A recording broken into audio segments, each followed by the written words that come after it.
आज जो हम स्टार्ट करने वाले हैं वो पढ़ेंगे हम ट्रिग्नोमेट्री। ट्रिग्नोमेट्री जो है बहुत ज़्यादा इम्पॉर्टेंट टॉपिक है और बहुत ज़्यादा ही इंटरेस्टिंग टॉपिक है। बच्चे इस टॉपिक को देख के काफ़ी घबरा जाते हैं, बट इसमें घबराने की कोई बात नहीं है कि ट्रिग्नोमेट्री के अगर आपको बेसिक कॉन्सेप्ट्स पता चल जाते हैं उसके बाद आप इजीली इसके सारे क्वेश्चन सॉल्व कर पाएंगे। तो जल्दी से इसके बेसिक कॉन्सेप्ट्स पढ़ लेते हैं। चलिए स्टार्ट करते हैं। फॉर एग्ज़ाम्पल, अगर एक ही टॉल बिल्डिंग है, ये अगर आपकी एक टॉल बिल्डिंग है और आप इस पॉइंट से इस बिल्डिंग का टॉप देख रहे हैं, तो ये वाली जो पार्ट होता है ये होता है आपका हाइपोटेनस। उसके बाद जिस बेस पर ये बिल्डिंग बनी होती है उसको हम बेस ही बोलते हैं, बेस। और जो ये टॉल बिल्डिंग हो जाती है 90 डिग्री का एंगल बनाती है और इसे हम बोलते हैं परपेंडिकुलर।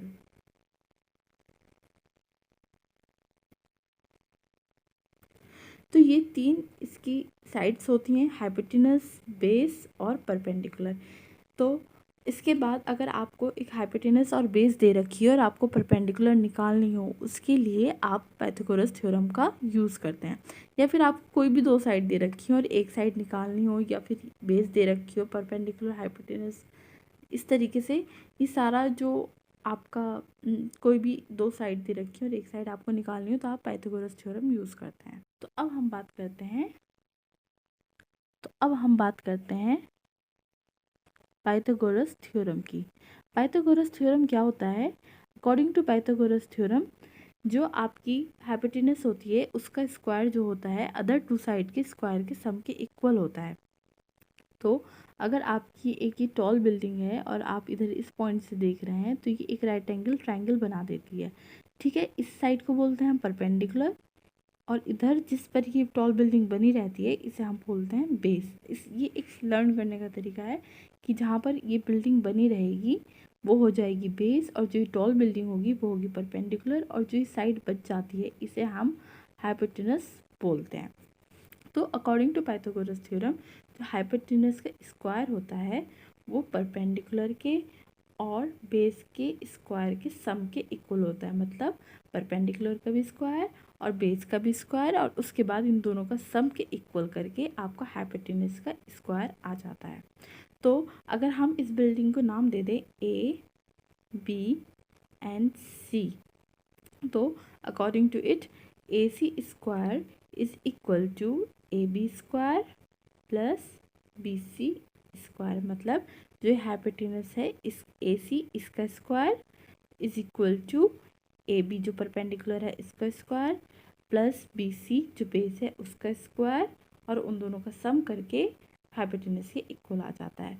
तो इससे हमें, अगर हमें परपेंडिकुलर और बेस दे रखा है और हमें हाइपोटेनस निकालना है तो हम पाइथागोरस थ्योरम लगा के निकाल सकते हैं। और उसके बाद हम परपेंडिकुलर निकालना है तो बेस और हाइपोटेनस की वैल्यू इसमें रखकर हम परपेंडिकुलर या बेस कुछ भी निकाल सकते हैं जो हमें निकालना होता है।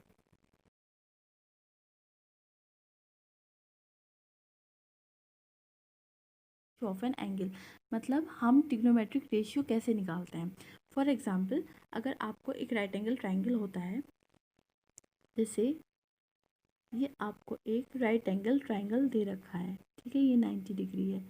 तो जो ये परपेंडिकुलर होता है और ये जो बेस होता है और ये हाइपोटेनस होता है, अगर आपको इधर एक एंगल दे रखा है उसके रेस्पेक्ट में आपको निकालना हो रेशियो, तो आप कैसे निकालते हैं? या फिर एंगल आपको इधर साइड दे रखा हो उसके रेस्पेक्ट में आप रेशियो कैसे निकालते हैं? तो अब इसके लिए हम फॉर एग्जांपल, अगर हमारा एक right angle triangle A, B और सी है, तो सी पर हमारा 90 डिग्री बन रहा है और अगर हमें इसे बी के रिस्पेक्ट में निकालना होता है, तो जब हमें किसी एंगल के रिस्पेक्ट में निकालना होता है ट्रिग्नोमेट्रिकल रेशियो, तो जो एंगल से अपोजिट साइड होती है वो परपेंडिकुलर हो जाती है, जिस पर ये एंगल बना रहता है उसे हम बेस बोलते हैं, और बाकी जो बची लाइन उसे हम हाइपोटेनस बोलते हैं। लेकिन अगर आपका एंगल बी की जगह ए हो जाए, अगर राइट एंगल ट्रायंगल में ए, बी एंड सी।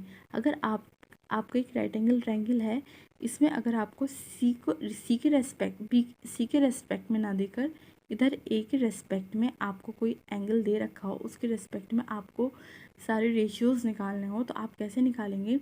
ए के अपोजिट मैंने आपको बताया था ये होता है परपेंडिकुलर, और जिस पर ये एंगल बना रहता है, जिस पर ये एंगल ए बना रहता है, इसे हम बोलते हैं बेस, और जो बाकी बचेगा उसे हम बोलेंगे हाइपोटेनस।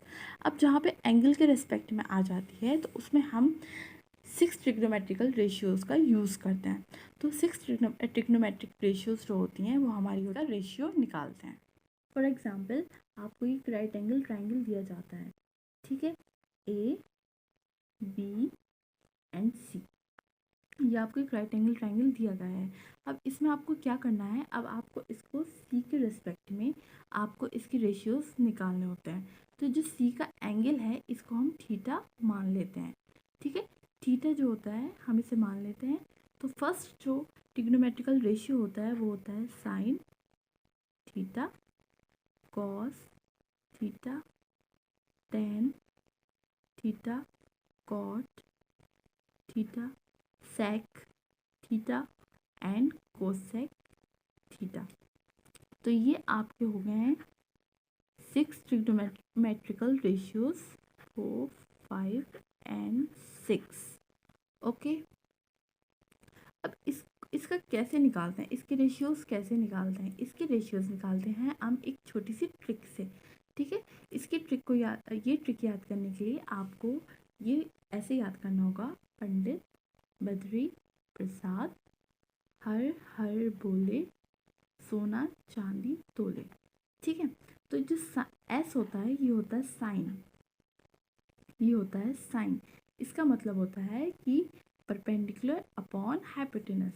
तो साइन थीटा की वैल्यू हो जाती है परपेंडिकुलर अपॉन हाइपोटेनस, ठीक है। फिर बात आती है कॉस थीटा की। तो कॉस थीटा है हमारा ये सी जो है, ये हमारा कॉस थीटा। तो ये इसका फॉर्मूला होता है base upon hypotenuse.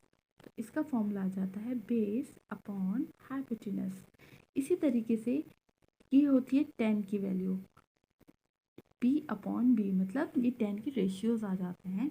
Tan theta के ये होते हैं परपेंडिकुलर अपॉन बेस। तो आपने देखा कितनी छोटी सी ट्रिक है, पंडित बद्री प्रसाद हर हर बोले सोना चांदी तोले। इस ट्रिक से आप साइन कॉस थीटा की, इस साइन कॉस टेन की वैल्यू निकाल सकते हैं।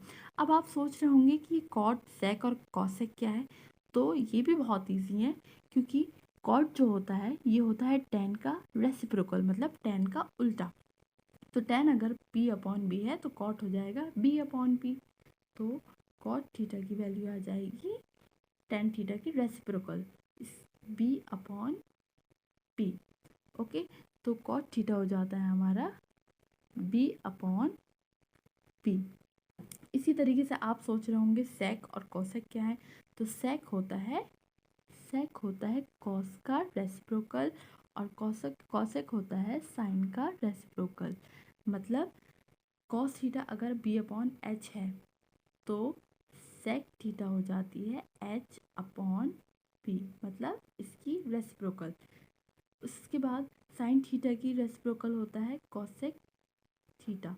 तो ये परपेंडिकुलर अपॉन हाइपोटेनस है, तो कॉसेक थीटा हो जाता है हाइपोटेनस अपॉन परपेंडिकुलर। तो बिल्कुल कोई घबराने की बात नहीं, एक छोटी सी ट्रिक है जो हमें सिर्फ याद रखनी है। उसके बाद हम sine cos tan cot sec और कॉसेक के रेशियोज इजीली निकाल सकते हैं।